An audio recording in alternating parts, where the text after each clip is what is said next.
দর্শক আমরা আসলে সরাসরি চলে যাচ্ছি আজকে রবিন শেলডন কট্রেল খ্যাতনামে বোলার, যার কথা না বললেই নয়, যে নাকি উইকেট পর্ব অনেক ভালো সেলিব্রেশন করে। আজকে সে আউটস্ট্যান্ডিং পারফরমেন্স করেছে, যেরকম 3 ওভারে 3টি উইকেট পেয়েছে, পাশাপাশি মাত্র 12 রান দিয়েছে। অনেক ইকোনমিক্যাল বোলার। আমরা জানতে চাবো, রবিন আপনি ভালো আছেন? জি আলহামদুলিল্লাহ ভালো আছি, আপনি ভালো আছেন ভাই? এত সুন্দর বোলিং রান আপ আপনার, এত সুন্দর বোলিং স্পেল, এত সুন্দর কুইকি বোলার, 3টি উইকেট পেয়েছেন, দর্শকদের উদ্দেশ্যে কিছু যদি বলতেন।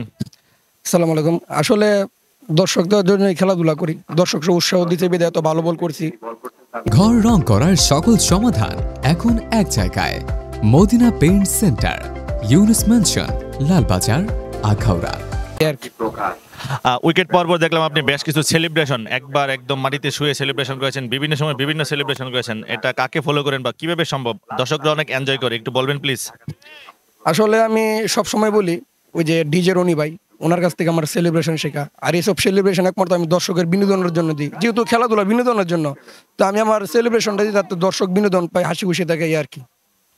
রবিন, আমরা দেখেছি আপনি যখন বল করেন আপনার বলে অনেক গতি এবং রান আপ কিন্তু খুব ধীরে ধীরে ধীরে ধীরে নেন, তারপর গতি অনেক বেশি হয়। এটা কিভাবে সম্ভব? আপনি কি আলাদা কোনো প্র্যাকটিস করেন কিনা, বা কিভাবে খেলেন, নিজেকে কিভাবে ফিট রাখেন, একটু বলবেন দর্শকদের উদ্দেশ্যে প্লিজ। না আসলে এই সব কিছুই মানুষের আল্লাহর দেওয়া জিনিস, মানে নিজেকে সবসময় চেষ্টা করি, সবসময় বলের গতি বাড়াতে, সবসময় ভালো কিছু করতে। ক্রিকেট খেলা সব দিন তো আর ভালো হয় না, খারাপ হয় নাই, মিলিয়েছিল আর কি আছে। রবিন, কংগ্রাচুলেশন, আপনাকে প্রাণের আখড়া টিভির পক্ষ থেকে অনেক ধন্যবাদ, best of luck, thank you very much. Thank you. রং করা নিয়ে টেনশনে আছেন? আছে সহজ সমাধান, মদিনা পেইন্ট সেন্টারের এক্সপ্রেস পেইন্টিং সার্ভিস।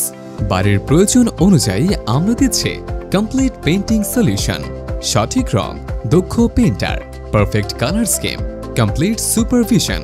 ঘর রং করার সকল সমাধান এখন এক জায়গায়, Madina paint centre, Yunus mansion, Lalbazar, Akhaura.